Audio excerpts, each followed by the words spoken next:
Kumar, welcome to the Pharma Voice 100 Celebration one-on-one video program. Thank you very much, Sharon. Thanks for having me. And congratulations on being named a 2021 Pharma Voice 100. Well deserved, sir. Thanks a lot. It's a privilege, and I'm extremely humbled by being named to the list of the Pharma Voice 100. Well, you're very kind. Tell me about how you are igniting change at MedTrix.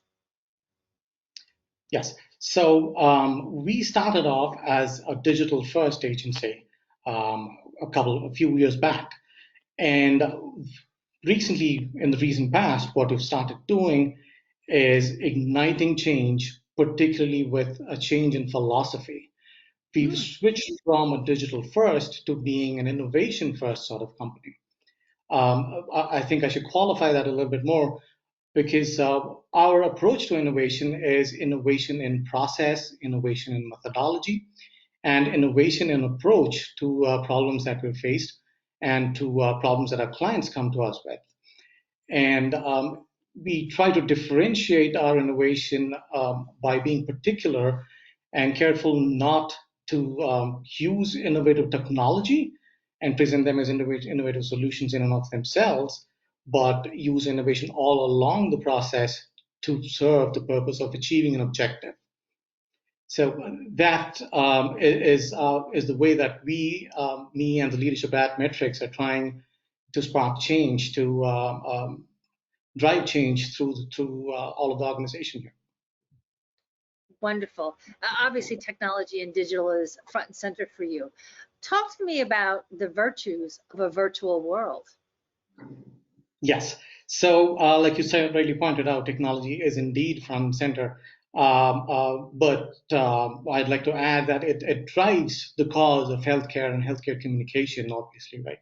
So, when I talk about the virtues of the virtual world, there are some that are very obvious. The virtual world breaks down barriers in ways that nothing else can. It breaks down barriers of time, of distance, of physical presence. But if you have to consider other things that are more important also, the virtual world, the currently prevailing trend of technology is such that a lot of tech is available freely, is available most tech that is extremely good, tech that has potential to bring huge change is available freely, and it's up to us to figure out how to use it. There's a lot of tech that is open source. That's the ongoing trend, right? So the key for us is in figuring out the way of using that tech right to serve the purpose of healthcare and healthcare communications. So if I can give you an example, what we've done with the HoloLens anatomy application was a manifestation of that. The HoloLens is a piece of tech that is available, that has been available for a couple of years now, and it has a transformative effect on engagement with other people, with physicians, with patients. However, it's not merely the use of HoloLens and the capabilities it offers for interaction, for immersiveness, but also its proper application. So when we approached the anatomy application, what we did was fuel or channel those capabilities of the HoloLens and marry it with technology that allowed us to bring real tissue into the virtual world. So instead of using artistic renders of anatomy, we brought in real tissue through technology that allowed us to do that, married that with the capabilities of the HoloLens to make an experience for physicians that replaces their need for having cadavers to learn anatomy from. Physicians are used to learn from real tissue, their daily experiences with real tissue.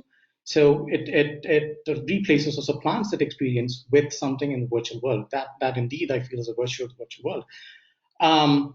Another potential application of this that we've successfully done is application of AI. Now, AI most definitely is a buzzword that is going around everywhere. But the capability of that is something that has to be realized properly. In that, there are several applications that use AI, but you do not realize that there is AI underneath that. What you appreciate is the experience it facilitates. Your email filters, your phone camera algorithms. There's a lot of things that you do not realize, but the experience is what leaves an indelible mark in you. So we're trying to have the same sort of application in healthcare and healthcare communications. The case player is an attempt at that, where we're trying to give a very individualized, personalized, and extremely interactive and relevant experience with case studies. The way the way pharma communicates with physicians using case studies, because obviously case study is the cornerstone of medical education, particularly for physicians and healthcare practitioners of all nature. So there are quite a lot of virtues that the virtual world offers. It's up to us to recognize that and apply that properly. Thank you so much for those great insights, and congratulations again on being named a Pharma Voice 100. Thank you very much. It was a pleasure talking to you, and thanks for having me again.